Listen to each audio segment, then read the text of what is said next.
वृंदावनला जायचा प्लॅन करताय आणि सोबत गोकुळ आणि मथुरासुद्धा बघायचं आहे. पण कोणत्या सीझनला जायचं, कुठे राहायचं आणि मुळात या सगळ्यासाठी बजेट किती असलं पाहिजे, या सगळ्या प्रश्नांची उत्तरं तुम्हाला या व्हिडिओमध्ये मिळणार आहेत. त्यामुळे व्हिडिओ शेवटपर्यंत बघत राहा.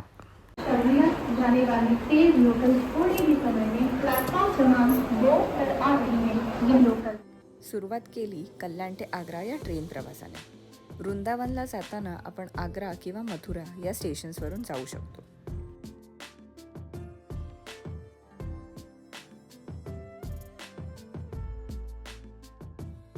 दुसऱ्या दिवशी सकाळी आम्ही पोचलो आग्र्यामध्ये.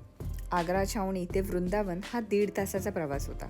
हा प्रवास बाय रोड करत आणि तिकडचं लोकल फूड असलेलं बेडी पुरी सब्जी हा भरपेट नाश्ता करून आम्ही पोचलो वृंदावनला. आम्ही आमचा 5 दिवसाचा स्टे प्री बुक केला होता एअरबीएनबीवरती. ही प्रॉपर्टी खरंच खूप छान होती. यामध्ये 3 बेडरूम, हॉल, किचन अशा सगळ्या फॅसिलिटीज होत्या. आमच्यासोबत आमची लहान मुलगी असल्यामुळे किचन ॲक्सेस आमच्यासाठी सगळ्यात महत्त्वाचं होतं. तुम्हाला जर या प्रॉपर्टीचे डिटेल्स हवे असतील तर आम्हाला नक्की कमेंट करून सांगा.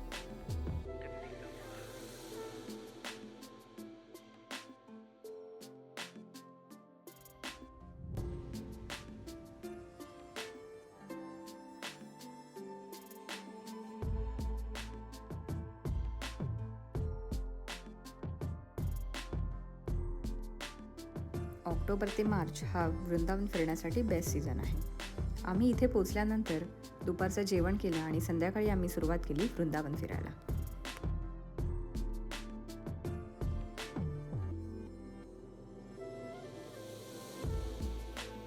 श्री रंगनाथ मंदिर हे वृंदावनमधील एक प्राचीन मंदिर आहे, जे दक्षिण भारतीय शैलीत बनवलं आहे.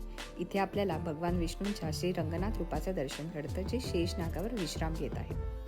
या परिसरात आपल्याला अनेक मंदिरं, वाहनघर, शीश महल अशा विविध गोष्टी सुद्धा बघायला मिळतात.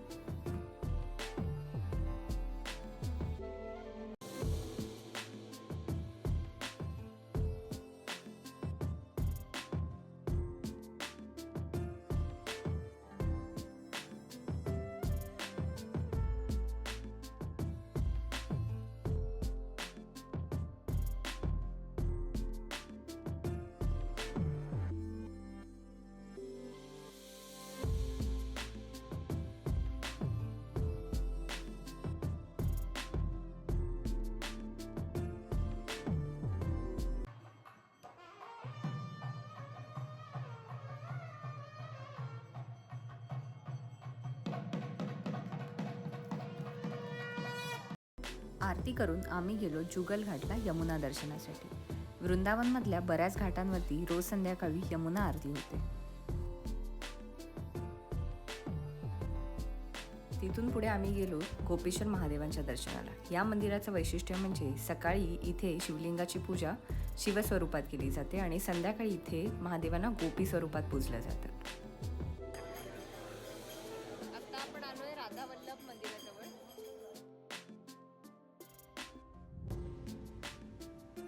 श्री राधावल्लभ आणि श्री बाके बिहारी ही 2 मंदिरं एकमेकांपासून जवळच्या अंतरावर आहेत.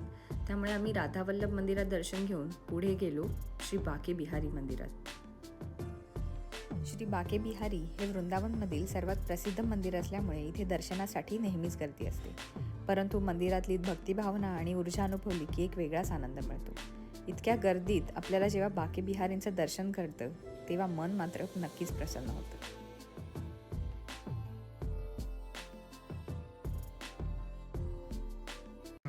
राधे राधे.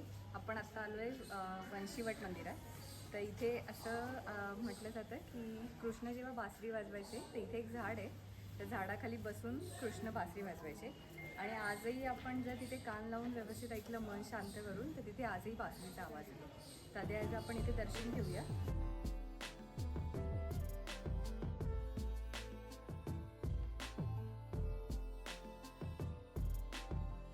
वृंदावनमधील बरीचशी मंदिरं ही दुपारच्या वेळेत बंद असतात. त्यामुळे आपली आयटनरी ही मंदिरांच्या वेळेप्रमाणे असली पाहिजे. वंशीवटमध्ये दर्शन घेऊन आम्ही पुढे गेलो निधिवनला. निधिवन हे वृंदावनमधील एक पवित्र स्थळ आहे. इथे आजही रात्री रासलीला होते अशी मान्यता आहे. इथे असलेले हे वृक्ष रात्री गोपिकांच्या स्वरूपात येतात आणि सकाळी पुन्हा हे वृक्ष स्वरूपात असतात.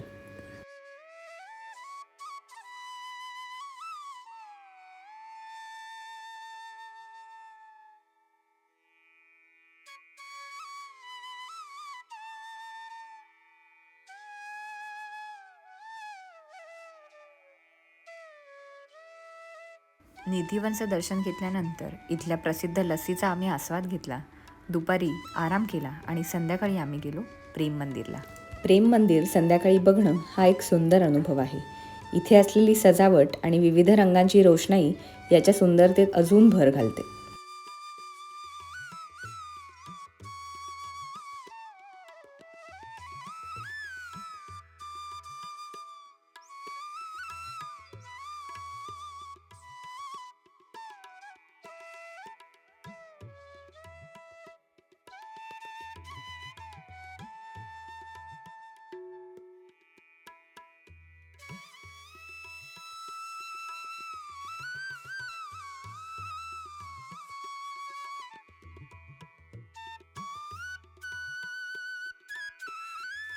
मंदिराचा परिसर जितका सुंदर आहे, आतून सुद्धा हे मंदिर तितकंच सुरेख आहे.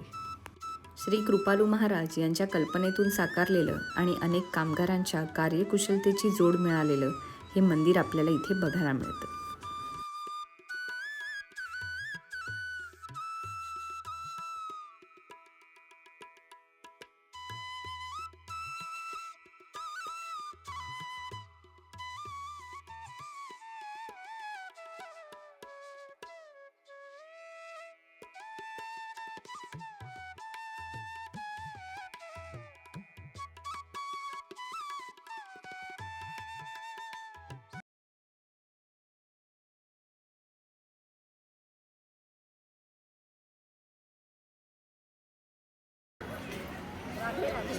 आज आपण आलो मथुरेमध्ये. आज मथुरेमधली मंदिरं आपण कव्हर करणार आहोत. सुरुवात आपण करतोय तिथे कृष्णाचा जन्म झाला होता आणि आतमध्ये शूटिंग अलाउड नाही आहे, तर आपण मोबाईलमध्ये शूट काही करू शकणार नाही. पण आमचं कसं वाटलं आपल्याला ते आपण नक्की व्हिडिओमध्ये सांगू.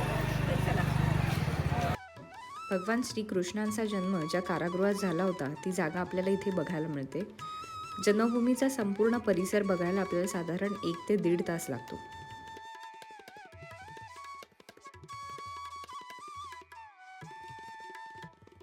आपलं कृष्ण जन्मभूमीचं दर्शन झालंय. त्याच्या आधी नेक्स्ट विश्राम घाट. कंसाचा वध केल्यानंतर श्रीकृष्णांनी या ठिकाणी विश्राम केल्यामुळे या घाटाला विश्राम घाट असं नाव पडले.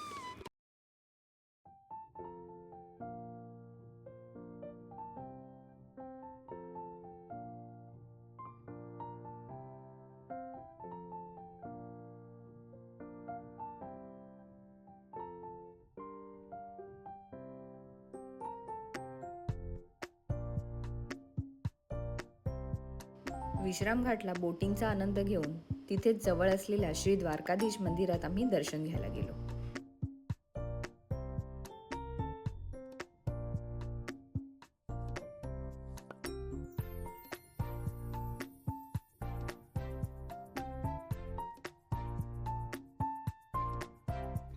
वृंदावन मथुरेमध्ये बहुतांश मंदिरं ही दुपारच्या वेळेत बंद असतात. त्यामुळे प्रत्येक दिवशी दुपारच्या वेळेत आम्ही राहत्या ठिकाणी येऊन संध्याकाळी पुन्हा दर्शन घेण्यासाठी जाणं असं केलं होतं. यासाठी तुम्ही सुद्धा येणार असाल तर तुम्ही नक्की सिटी सेंटरमध्ये रूम बुक करा. दुपारनंतरच्या दर्शनाची सुरुवात झाली मा वैष्णोदेवी धाम या मंदिरापासून. इथे आपल्याला मंदिर तसेच इथे असलेल्या गुहेमध्ये आपल्याला देवीच्या विविध रूपांचे दर्शन सुद्धा घेता येतं.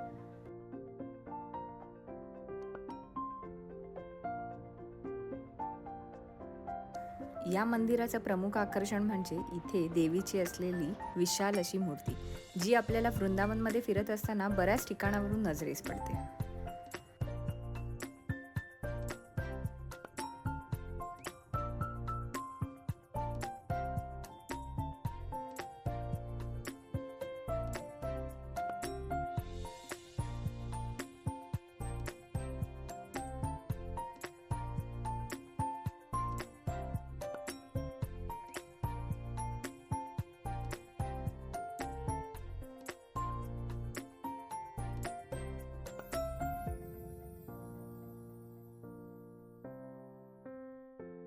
इथे देवीच्या विविध रूपांचे दर्शन घेऊन पुढे आम्ही निघालो गोकुळला.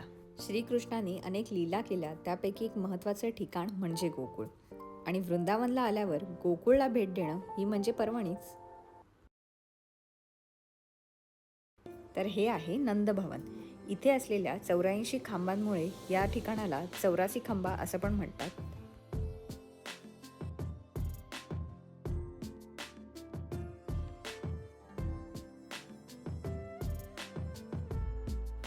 एकदा यशोदा मैयाने श्रीकृष्णाला उखळीला बांधलं होतं, हे तर आपल्या सगळ्यांनाच माहिती आहे. तर हे जिथे झालं होतं ते ठिकाण म्हणजे हे उखळबंधन, आणि हे नंदभवनला अगदी लागूनच आहे. तुम्ही सुद्धा वृंदावनसोबत गोकुळ फिरणार असाल तर गोकुळला येताना गाडीने या, म्हणजे इकडची महत्त्वाची मंदिरं आणि ठिकाणं बघता येतील.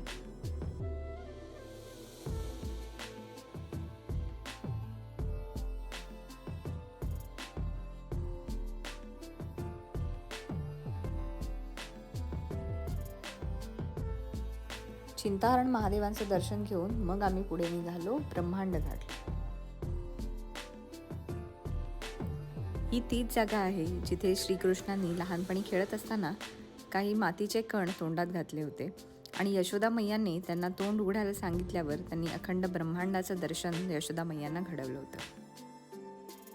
इथे आपल्याला बघायला मिळतं प्राचीन मंदिर, घाट आणि या घाटाच्या समोर असलेली ही शांत आणि निर्मळ अशी यमुना नदी.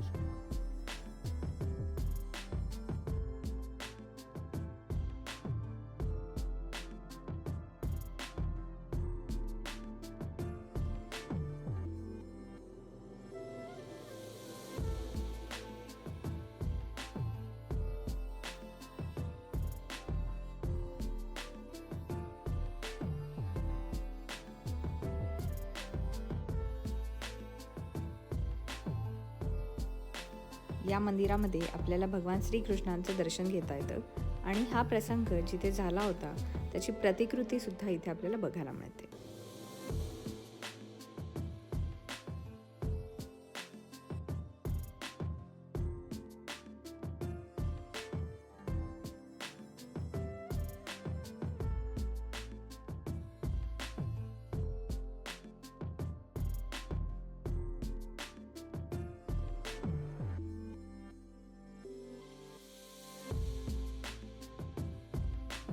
ब्रह्मांड घाटच्या बाहेर संध्याकाळचा चहा घेऊन पुढे आम्ही निघालो रमण रेतीला.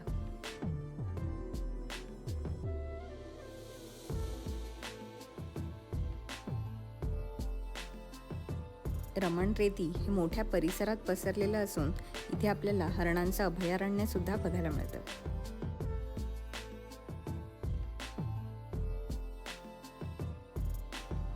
अभयारण्यापासून पुढे गेल्यावर रमणरेती परिसरात आहे रमण बिहारीजी मंदिर.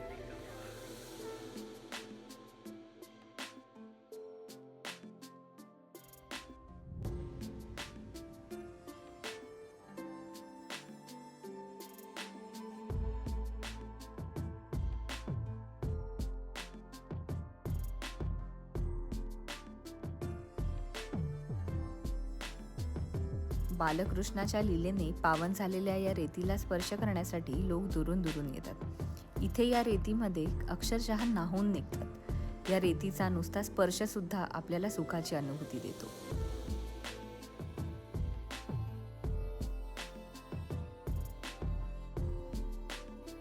गोकुळमधील मंदिरं बघून आम्ही आलो वृंदावनमध्ये असलेल्या श्रीकृष्ण बलराम मंदिर म्हणजेच इस्कॉन मंदिरामध्ये.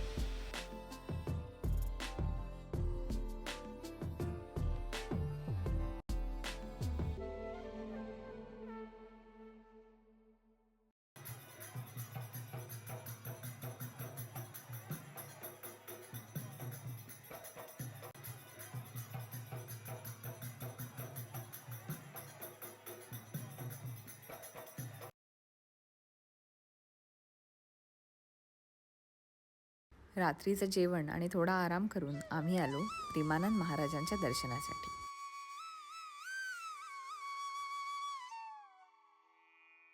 परिक्रमा मार्गावरती रात्री 12 वाजल्यापासूनच लगबग चालू होते. महाराजांसाठी सुंदर सुंदर रांगोळ्या काढल्या जातात, त्यांच्या स्वागतासाठी तयारी केली जाते.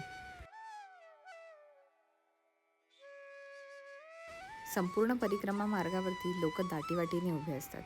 इथे प्रत्येकाच्या चेहऱ्यावर असते दर्शनाआधीची आतुरता आणि दर्शनानंतरचा निर्मळ निखळ आनंद।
दुसऱ्या दिवशी आम्ही निघालो बरसानाला, जिथे राधाराणीचा जन्म झाला।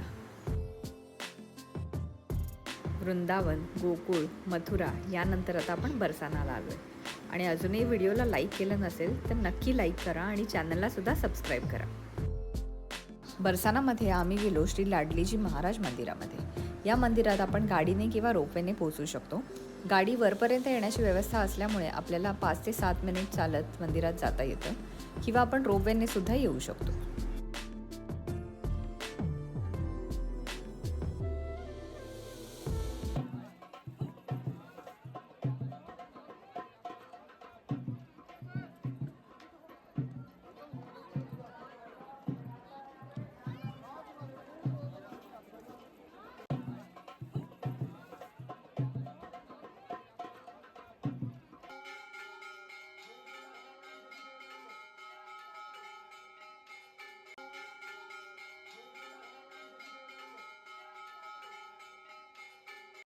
बरसानामध्ये या मंदिरासोबतच कीर्ती मंदिर, मान मंदिर, दान बिहारी मंदिर अशी अनेक ठिकाणं आहेत। पण ही मंदिरं दुपारच्या वेळेत बंद असल्यामुळे आम्ही इथे दर्शन करून पुढे निघालो गोवर्धन परिक्रमेला।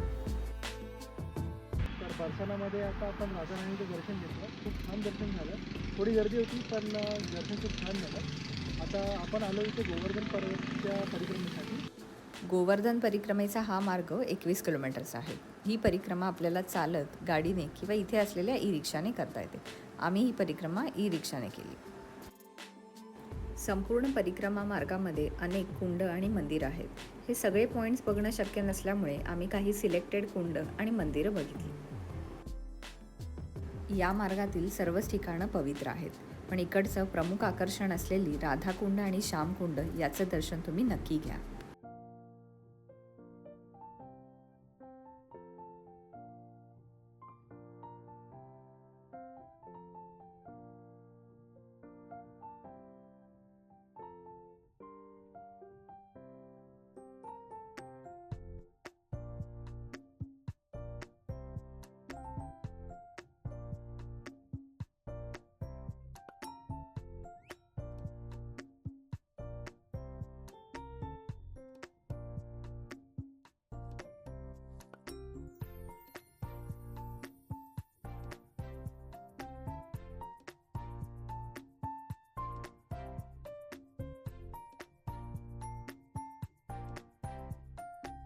संपूर्ण परिक्रमा मार्गात आम्ही अनेक मंदिरांचे दर्शन घेतलं। श्री गिरिराज धरण मंदिर, श्री गिरिराज महाराज मंदिर, श्री मुखारविंद मंदिर ही त्यापैकी काही। मुखारविंद मंदिरात पोहोचण्याचा जो रस्ता आहे तिथे खाऊ गल्ली आहे। या खाऊ गल्लीत तुम्ही विविध प्रकारच्या लोकल स्ट्रीट फूडचा आनंद घेऊ शकता।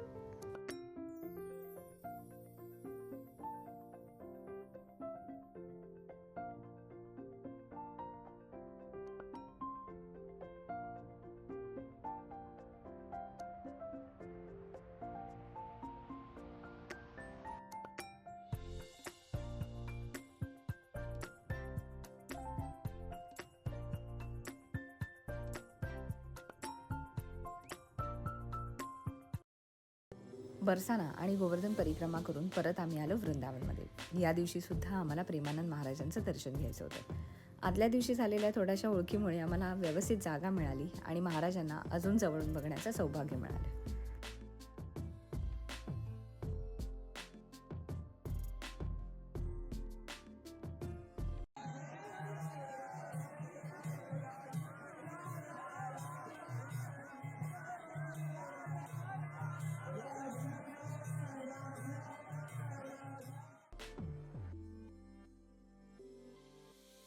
वृंदावनमधील हा दिवस आम्ही सुरू केला श्री राधा दामोदर दर्शनाने.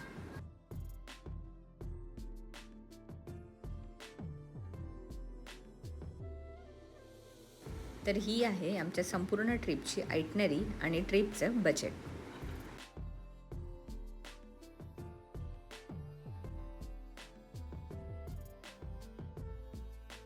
तर वृंदावनमधला हा सुंदर अनुभव घेऊन आम्ही निघालो आमच्या परतीच्या प्रवासाला. हा संपूर्ण व्हिडिओ तुम्हाला कसा वाटला आम्हाला कमेंट्समध्ये नक्की सांगा.